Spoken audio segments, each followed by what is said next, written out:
I want to talk about something that's needed right now in this world, and that would be forgiveness.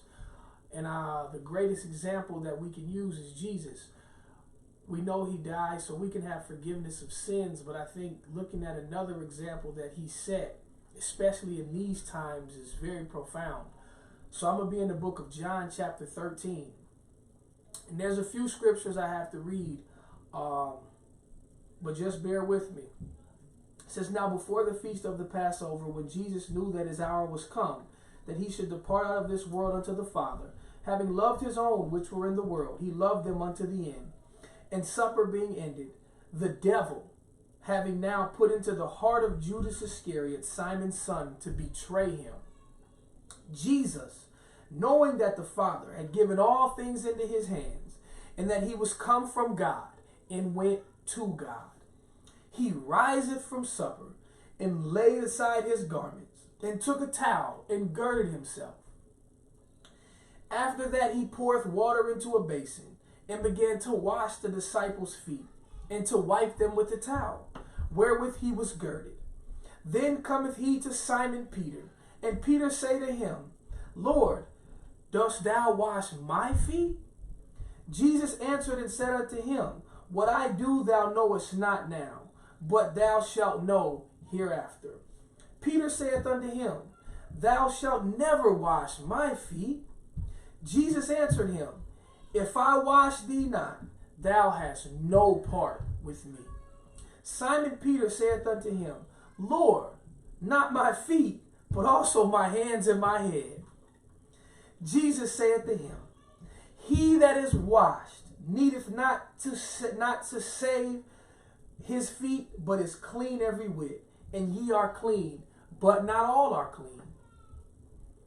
I added that last little two words. For he knew who should betray him. Therefore said he, ye are not all clean. So after he had washed their feet, and had taken his garments, and was set down again, he said unto them, know ye what I have done to you. Now this is profound in several ways. It's profound with Peter's statements and Peter's lack of understanding, but also his zeal for wanting to be with Jesus and to be saved. But that's not what I want to talk about today. I want to talk about how Jesus knew that Judas was going to betray him, but yet he still was able to forgive him. Now, some of you may not understand that, but the Bible tells us that he washed their feet. So washing their feet means Judas as well. Say it again. Washing their feet means Judas as well. So Jesus just didn't wash everybody else's feet and then say, I'm going to leave this person out of it because this person shall betray me. Jesus showed example in his leadership by saying, I will wash their feet, which is what he did. Jesus showed example in his leadership by saying, this is how you serve. He says, for I have given you an example that you should do as I have done to you.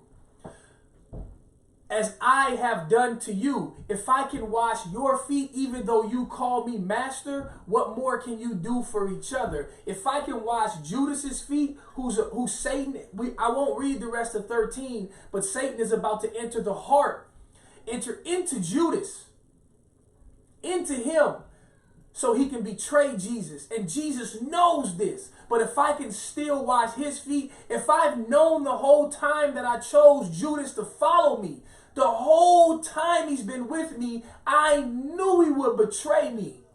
But I still allowed him to follow me. Because of the plans of God, because of his love, and because of God's forgiveness. Think about that when we talk about the times of today. Today, there's a lot of anger and frustration and hatred going on in the world. And it's been in the world for a long time. And a lot of it exists because we talk about a lack of love, yes. But we also need to talk about a lack of forgiveness, because there are people who are willing to not forgive people for what they've done to them. And I'm not even talking just simply racial issues. I'm talking about your own personal issues on the inside of your being, where you know you mad at your homegirl from 10 years ago. And you still got that inside of you, and you can't wait for the day to get her back, but you smile in her face every day. I'm talking about those issues. I'm talking about the issues where you know you're still upset with your boss from something that happened 9 months ago. And you every day you go to work angry and frustrated, and you just hope they get fired. You just hope something happens to them. I'm talking about that lack of forgiveness. I'm talking about you, each the person as an individual.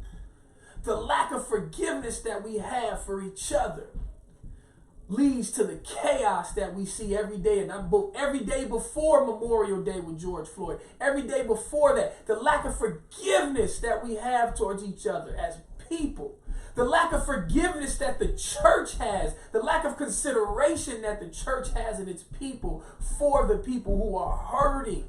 There's a reason why they can't forgive and why they're hurting. And it's because the church isn't always there to help them and to show them how and to be that vessel. That lack of forgiveness. Jesus said it. He said it and he did it. He said it and he did it. He said it and he did it. I don't know how many times I can say that, but he said it and he did it. And the crazy part is, when he washed their feet, he still told them, all of you aren't clean. All of you aren't clean, but I still wash your feet. Because he wanted them to understand, this is all you need. It's just me. Just be washed in me. Be covered in me. There, you go further on into John chapter 13, and he talks about people laying down their life for his sake. He continues to speak upon a lot of different things. And he talks about how God is glorified in him. And he shall be glorified in himself. Seek me. It's all in him. It's all in him. Everything is in him. Let's talk about how we can push and press forward in this world. Yes, of course, with love, but also with being willing to forgive. Being willing to forgive. Let's talk about how we can serve each other. And let's start at the church. How does the church serve this world that is in need right now? Let's open that conversation. God bless you. Love you. In Jesus' name.